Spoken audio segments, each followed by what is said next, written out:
Hello दोस्तों, आज हम आपको बताएंगे हाइट एंड डिस्टेंस का सवाल किस प्रकार से किया जाता है। ठीक, हाइट एंड डिस्टेंस सवाल जो आपको आज हम रेशियो के आधार पर बताएंगे किस प्रकार से रेशियो से सवाल किया जाता है। रेशियो का बस थोड़ा बहुत कॉन्सेप्ट आपको पता होना चाहिए कि जैसे 3:5 रेशियो है। ठीक, इसका रेशियो मान लिया कि 3 की वैल्यू 12 है तो 5 की वैल्यू कितनी होगी। ठीक, तो पहले इसको भाग करते हैं, पता चल जाता है। 3 चौक 12 भाग 4 है, 4 कैसे गुणा कर दे, 4 5 20 तो 5 की वैल्यू 20 हो गए हैं। इस प्रकार से रेशियो को बस थोड़ा सा कॉन्सेप्ट पता होगा आपको 80% सवाल इससे सॉल्व हो जाते हैं। ठीक, जैसे मान ले कि 1 की वैल्यू 5 है, 5 है तो 2 की वैल्यू कितनी होगी, 2 की वैल्यू 10, 2 की वैल्यू 10। बस ये आपको थोड़ा सा रेशियो के बारे में पता हो, आप सवाल सॉल्व कर सकते हैं। किस प्रकार से सॉल्व होगा देखिए, अब हम आपको बताते हैं कि रेशियो में आपको बता दिया height and distance. Height and distance में ये समकोण त्रिभुज का कोण बनता है, समकोण त्रिभुज में ट्रायंगल बनता है। ट्रायंगल में दो ही पॉसिबिलिटी है अधिकतर। समकोण त्रिभुज 90 डिग्री का होता है। कितना होता है, 90 डिग्री का होता है। 90 डिग्री का एक एंगल फिक्स होता है, खाली 2 एंगल ये आपके चेंज होते रहते हैं।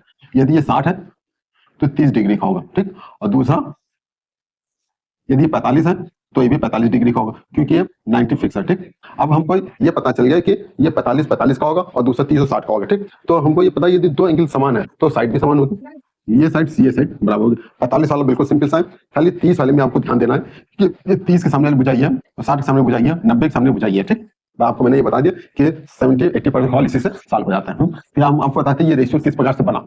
मेन पॉइंट है रेशियो किस प्रकार से बना। मान लो कोई ट्रायंगल है, आज हमको दो कॉन्सेप्ट बताएंगे, फर्स्ट ये, दूसरा ये। ठीक, तो पहले ये बता दें, चाहिए बता दें, चलो ये बता देते हैं, इसको बाद में बताते हैं, ये ज्यादा आसान है। ठीक, ये 90 डिग्री का एंगल बनेगा तो ये 45 का है तो ये भी 45 का हुआ। ओके है, यदि ये मान ले साइड ये साइड सेम होगी क्योंकि एंगल सेम है। मान ले कि इसकी भुजा 1 है तो इसकी भुजा 1 है, मैंने यूनिट में लिख लिया, 1 मीटर 1 मीटर ये है। तो ये कितनी होगी, तो समकोण त्रिभुज में पाइथागोरस प्रमेय का इस्तेमाल होता है। पाइथागोरस प्रमेय बराबर जो है, मैं ये कहा कि ये हाइपोटेनस या कर्ण का स्क्वायर बराबर लंब का स्क्वायर प्लस आधार का स्क्वायर। ठीक, हाइपोटेनस का स्क्वायर इक्वल टू लंब का स्क्वायर परपेंडिकुलर का स्क्वायर प्लस बेस का स्क्वायर। ठीक, ये हुआ। तो ये मान ली भुजा ए बी सी है तो A C equal to A C square, एक का स्क्वायर एक का स्क्वायर एक का स्क्वायर हुआ तो 2 आया। तो A C equal to A C square equal to 2, तो ए सी इक्वल टू √2। इसके मतलब ये भुजा जो है √2 हो गया। इस प्रकार से हमको पता चलेगा कि 90 के सामने जो हमेशा रेशियो आएगा √2 आएगा, 45 के सामने 1 है, दोनों साइड इक्वल होंगे क्योंकि एंगल समान। एक तो आपका ये हो गया कम से कम, दूसरा बता रहे हैं, दूसरा ये इसका रेशियो देखो 30 60 90, ये कैसे आपका बना। मान लिया कि ये ट्रायंगल है, ये ट्रायंगल है बना 90 अंश का ही है, 30 अंश का ये मान लिया तो 60 अंश का ये होगा, 30 का ये 60 अंश, क्योंकि तीनों एंगल का योग 180 होना चाहिए। कितना होना चाहिए, 180, 90 90 180 होगा। तो इसके अंदर ट्रायंगल आपको बन गया। वैल्यू लिखते हैं ए बी सी। अब मान लिया कि साइन 30 लेते हैं, साइन 30 लेते हैं, साइन 30 लाल बटे कक्का, लाल बटे कक्का कक्का मतलब लंब बटे कर्ण, हिंदी मीडियम में लंब बटे कर्ण, आधा बटे कर्ण और लंब बटे आधा। तो ये साइन होता है, ये कास होता है, ये टेन होता है। ठीक, साइन कास टेन। तो साइन बराबर क्या, लंब बटे कर्ण। लंब का है, ये लंब है और कर्ण कौन है, ये कर्ण हो जाएगा। तो साइन 30 वैल्यू हम यहाँ लिखते हैं, साइन 30 वैल्यू कितनी होती है, 1/2, 1/2। लंब कौन है, एक, ये लंब हो गया, कर्ण कितना 2। तो इसमें पाइथागोरस थ्योरम हम यदि लगाएं, पाइथागोरस थ्योरम लगाएं तो A B square equal to कितना होगा, ए बी स्क्वायर इक्वल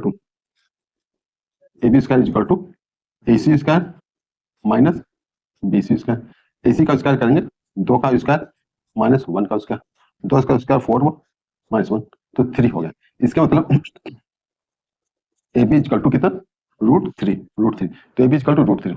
अब हम ये देख रहे हैं कि 60 के सामने वाली भुजा जो है, 60 के सामने वाली भुजा √3 होगी, √3। इसके मतलब ये हम आपका जो रेशियो हमने फाइंड किया है ये आपको सवाल में अप्लाई करना होगा। सवाल में अप्लाई करेंगे, उसके आधार पर क्वेश्चन का आंसर आप 1 मिनट के अंदर सॉल्व कर लेंगे। ठीक ना, 1 मिनट के अंदर सॉल्व कर सकते हैं। बस आपको थोड़ा सा ये ध्यान रखना पड़ेगा कि हाइट एंड डिस्टेंस में सवाल हमेशा जो है 90 डिग्री में पाइथागोरस थ्योरम का इस्तेमाल किया जाता है। ठीक, ये रेशियो के आधार पर सवाल किया जाता है। ये अब बताते हैं हाइट एंड डिस्टेंस सवाल किस प्रकार से। ये हाइट एंड डिस्टेंस में दो एंगल बनते हैं, एक अनुमान कोण बनता है, एक अवनमन कोण बनता है। एक उन्नयन कोण बना, उन्नयन कोण, उन्नयन कोण, अवनमन कोण, अवनमन अवनमन कोण। ठीक, अनुमान कोण है, अनुमान कोण बना है। अनुमान उन्नयन कोण, उन्नयन में ऊंचे नीचे से जो ऊंचा हम देखते हैं उसमें अनुमान कोण बनता है, और अनुमान कोण नीचे एकदम देखते हैं तो अनुमान कोण बनता है। बट ये अनुमान क्यों ना कोई कंसेप्ट नहीं, सीधे आप कोण बनाइए पता चल जाएगा इसी यही। मान लो कि उन्नयन कोण ये बना, ठीक, तो हम इसको अनुमान कोण में चेंज कर दें, क्योंकि एकांतर कोण हमेशा समान होते हैं। जो ये कोण बनेगा वही ये कोण बनेगा। तो ये ट्रिग्नोमेट्री है कि ये कोण समान होता है। जेड के रूप में जो एंगल बनते हैं ये इसको एकांतर कोण कहते हैं। क्या कहते हैं इसको? एकांतर कोण। एकांतर कोण, एकांतर कोण, एकांतर कोण बनते हैं। इसी का उन्नयन को अनुमान चेंज कर सकते हैं और अनुमान को उन्नयन कोण में चेंज कर सकते हैं। ये आपको सवाल के आधार पर आपको पता चल जाएगा।